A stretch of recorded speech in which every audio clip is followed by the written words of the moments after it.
Ford already has a number of battery electric vehicles in its lineup. Think the Mustang Mach-E, the Explorer and the Capri.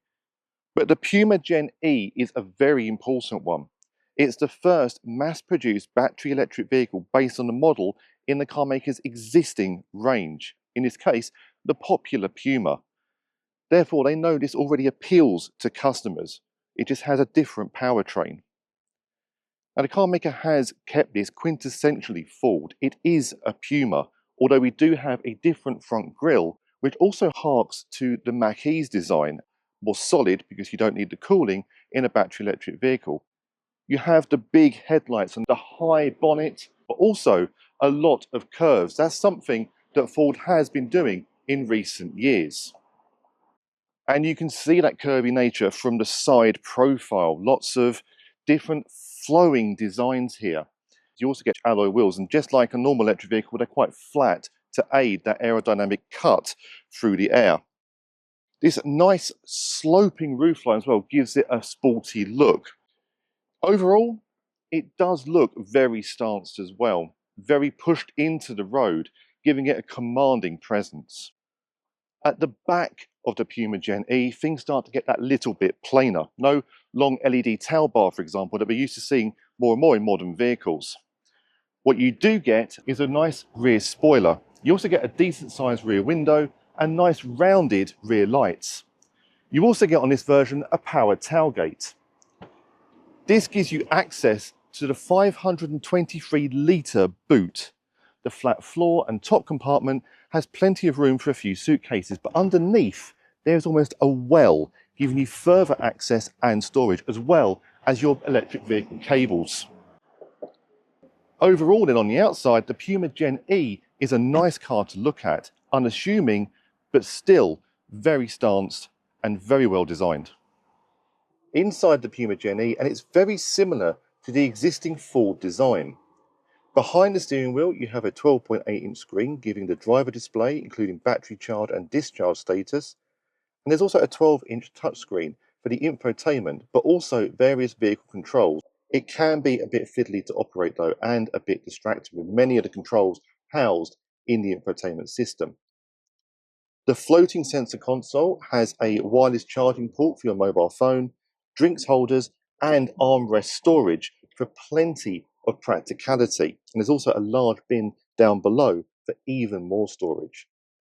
The seats are very comfortable, but the dashboard does feature some scratchy plastics. That's similar to the existing Puma.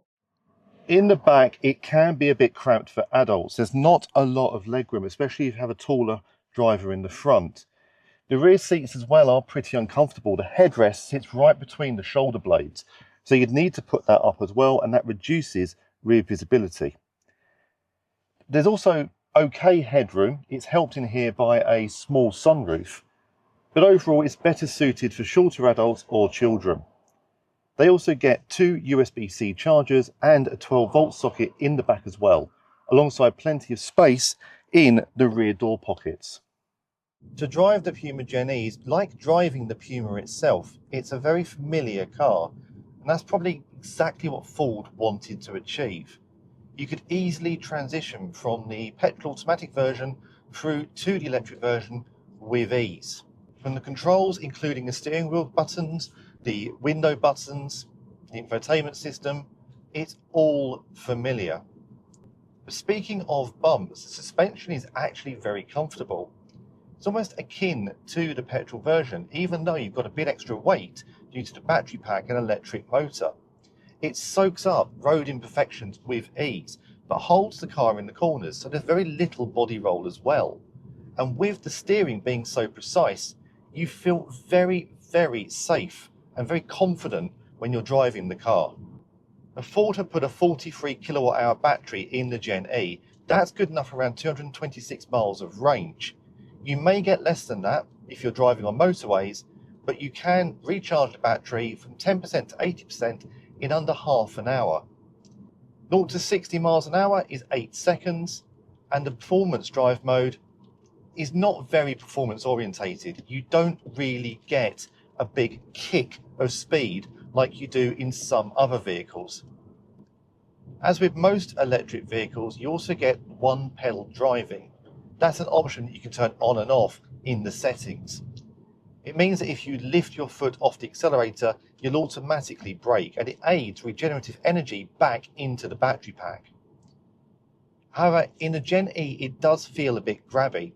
As soon as you lift off, you're decelerating fairly hard, so you have to get used to it when driving, especially if you're doing that on a motorway. But overall, the Puma Gen-E really does feel like the standard Puma. You could easily go from one to the other. It's a nice car to drive, it's comfortable, it's precise, it's well thought out. It can be a bit distracting at times, but you really do feel like you're driving a petrol engine, except for when you have to stop and charge it. And that makes it a perfect transition vehicle for those looking for their first battery electric model. So the Ford Puma Gen-E could prove to be a popular model on the market. But how does it compare to its competitors, especially when it comes to things like forecast residual values? Well, Autovista Group experts across Europe have answered that question, and here's just some of their findings. Taking data from two of Europe's biggest markets, in the UK we can see the Ford Puma Gen-E costs more than two of its rivals. After 36 months and 30,000 miles, it's forecast to retain 36% of its value, on par with two of its rivals, although less than the Renault R5. In Germany, the Ford Puma Gen-E costs less than two of its key rivals, and after 36 months and 60,000 kilometres, is forecast to retain 45% of its value, better than the MG ZS EV, but slightly worse than the Kia EV3 and the Toyota Urban Cruiser. You can find more market analysis in the full launch report dashboard at autovista24.com. So this is the most Ford battery electric vehicle the car maker has launched yet. It looks familiar, it feels familiar to drive. The controls inside are familiar as well. Yes, using vehicle systems through the touchscreen can be a bit distracting, and the rear legroom for taller passengers is pretty tricky to find, but overall it's a good entry to the brand's battery electric lineup and allows you to progress through the range, appealing to customers who are already familiar with the brand.